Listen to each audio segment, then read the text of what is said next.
Into studio for another perspective. Iran expert Meir Javedanfar joins me. Meir, Trump is of course inviting Iran to renegotiate. We've already now heard from Iranian President Hassan Rouhani saying he's still going to stay in the deal. Tracy, the time right now is 10:05 on Tuesday, May the 8th, 2018, and I think a historic mistake has just been made in the modern history of the Middle East. I just want to make sure that we can register when it happened. The reason being is that Rouhani said that we're going to stay in the deal depending on what the Europeans can give us. The Europeans can't give him what he wants. The Europeans cannot sell Airbus aircraft to Iran because it contains American parts. The oil sector, there are many of these companies are going to be scared witless of Americans to invest in Iran. Now, your viewers might say, well, what's wrong with punishing an evil regime? Because the Iranian regime has that label, and it has earned it in some ways. The reason is this: we're going to lose some of the toughest inspections, not the some of the most toughest inspections we've had of Iran to date, okay? Of the sites we know and of military sites. President Trump lied to the American people tonight when he said that military sites are not included in the inspections regime. That is incorrect. Military sites are included. It's subject to a procedure that can take up to 24 days. And if you make a nuclear weapon by that time and use enriched uranium, 24 days is nothing, because the half-life of enriched uranium is 300 million years, and the traces will stay there. Now, we know that these sanctions won't immediately hit Tehran. There's about 120 to 180 days before they would, in fact, reach Tehran. So what then are the immediate implications? I think there's going to be panic tomorrow in Tehran. People are going to want to buy dollars. But the Iranian currency is going to take a hit. Mr. Rouhani really tried to calm people. He said that, look, we've been taking the right precautions. We've been preparing for this. Iran tried to create, to introduce a single rate for its foreign currency. It's not going to be enough, because on the other side of the coin, the regime is so delegitimized that people won't be willing to gather around the flag, to rally around the flag with the regime against America. Now, Rouhani did say, leading up to this announcement, that Tehran will, of course, face some problems in the wake of Trump's decision. So how is it going to try and navigate around those problems? What are its options now? It's going to be very difficult. They will have to seriously fight corruption as means of tightening their belt. And that could have economic and political repercussions, because the regime itself is corrupt, and if it starts cutting into the fat of corruption, it might lose support and it might create instability within the regime. Look, the Iranian regime is now looking into the economic abyss within the next 10 years. But is that going to mean that Iran's going to come back and give Mr. Trump everything he wants? So you're saying that Iran will, there's no chance that they'll be coming back to the renegotiating table? Not anytime soon.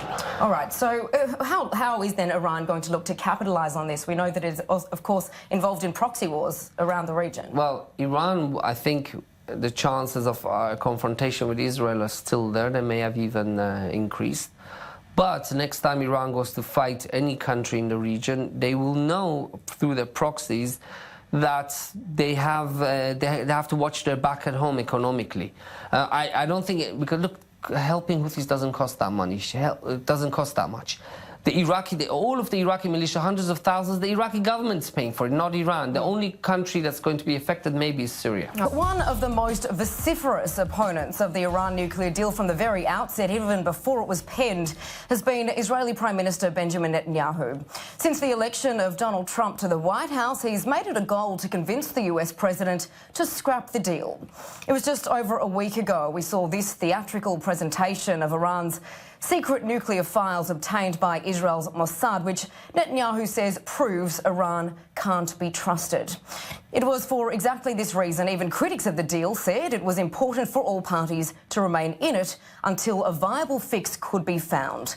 Many of those expressing that opinion came from the top brass of Israel's military establishment and intelligence agencies. Israeli Prime Minister Benjamin Netanyahu reacting to the announcements seconds after Trump signed that memorandum. Take a listen.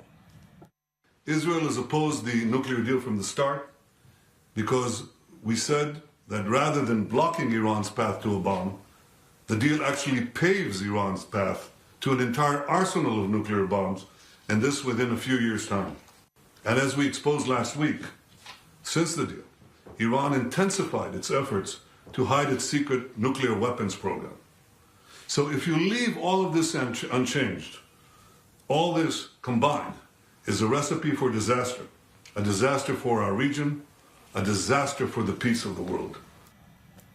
For more on both the political and military reactions coming out of Israel, I'm joined in studio by senior defence correspondent Shai Ben-Ari, and Iran expert Meir Javedanfar is also still with me. Shai, we'll start with you. We know that Netanyahu coined the phrase "fix it or nix it."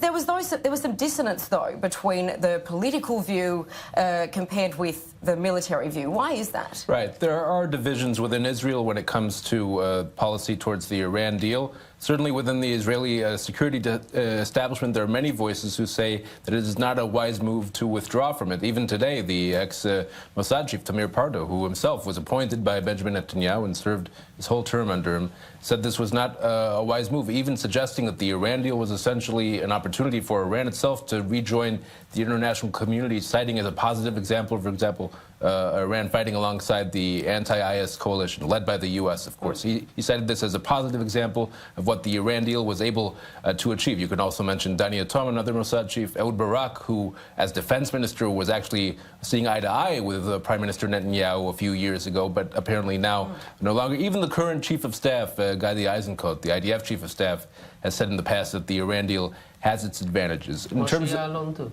Moshe Ya'alon too. Correct.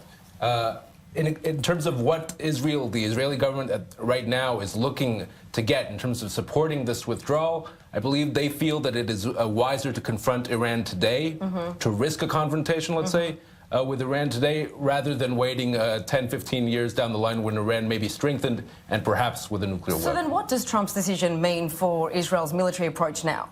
Look, likely if it stays as is, Israel will have to continue with a fairly aggressive line. That is the line that the government is taking in terms of preventing Iran's actions in Syria. They certainly want to keep the pressure on, and I think what they will be hoping, this is the best case scenario, not necessarily realistic, that Iran will eventually surrender or be sanctioned into submission to simply give up the Iranian nuclear program. For the political view, we're now going to go live to Jerusalem. Senior correspondent Jordana Miller is there for us. Jordana, of course, as Shai mentioned, this comes as tensions are extremely high between Israel and Iran. But of course, Benjamin Netanyahu, as we expected, I suppose, with a smile from ear to ear.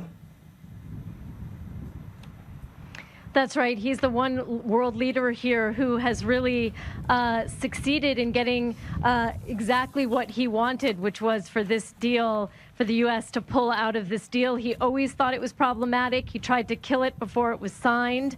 And even the arguments that the American president detailed tonight in his remarks mirror almost exactly the remarks by the Israeli prime minister. That is, that it had very weak oversight. You couldn't get into some of the sites, that it didn't limit at all Iran's development of ballistic missiles, that the sunset clauses were a problem. These are issues that the Israelis have been bringing up for years, and the Americans seem to be on board now. And this deal, now that it has been scrapped, tensions here in Israel are extremely high. We're getting reports that the Israeli army has put citizens on the northern border on notice to get their bomb shelters and their secure rooms unlocked and ready, that Israel's on high alert, even employing some of its defense systems there. And just before we came on air, there are reports that the Pentagon now is also concerned about Iranian movements in southern Syria. So Iran has been saying for really weeks now that it will avenge what it believes are Israeli strikes in southern Syria that killed its troops, its men, and that may be coming sooner than later. All right, Jordana Miller, appreciate that report live from Jerusalem for us. We move back into studio. Meir, to you, is the Iran nuclear deal, to your mind, just listening to what Jordana's just saying and those suspicious movements in southern Syria, is that really Israel's greatest concern when it comes to Iran? That has to be, yes, because you see, the Iran deal was working. Whether Prime Minister Netanyahu likes it or not, the Iran deal is working, and it's freezing the Iranian nuclear program. And as Shai said, all these other security experts also agree. It's about supporting, it's about Iran's other activities. It's about Iran's missile program. It's about Iran's involvement in Syria. And these are valid concerns, but scuttling the Iran deal is not the smartest way to go around it. We could have gone after such Iranian activities with new sanctions with the Europeans. Iranians. Shai, does Trump's decision, has it put Israel in direct danger? Look, I believe there's a ramping up of the level of tension in the region. That's clear. When you look at these reports coming from the IDF, no less, of irregular activity in Syria by Iranian forces there. When you consider the similar reports that were out already on Saturday, certainly there things seem to be coming to a head. In terms of the Iranian desire to respond to reported Israeli strikes already, now you have this added tension of the Iran deal, and you have a certain leverage that has been lost in terms of the West's approach to Iran. It can no longer hold the Iran deal over the head of the Iranian regime as a certain measure of leverage to use against them. There is a ramping up of the level of tension here in this region, and I would say the chances for conflict have improved. Meir, would you say that this makes a full-on Israel-Iran war, at least in Syria, far more likely? I think it makes it more likely. I don't know how much, but I think the Iranians were waiting to see what Trump is going to say before they made a decision to attack Israel. I think this was an important date for them.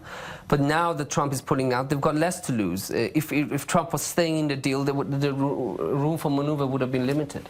When we're looking at the proxy wars in the region, of course now we're seeing the support for Hezbollah in Lebanon. Do you believe that Iran will try and, I suppose, respond to Israel through Lebanon as opposed to Syria? In terms of its options in the region right now, Iran is not technically set up well to confront Israel on a military level. One of its only options is to use Hezbollah in a major way. It has certain other proxies in Syria, but in terms of their presence on the ground, Iran itself, it's very limited. Iran is not in a good position to open up a full-on conflict with Israel. That may be one of the reasons why Israel feels more confident now. Well, so far, in terms of a response, we've heard from Iran's President Rouhani saying he will stay in the deal.